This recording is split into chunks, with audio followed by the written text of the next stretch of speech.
Okie dokie, well that was another quick parking lot fix for the old Ford.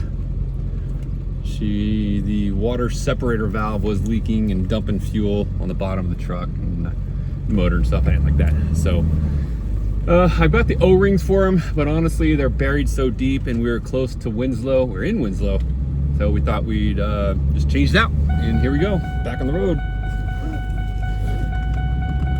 2 repairs in 1 week. That's not great odds. Well, let's get all of them out of the way first. There you go.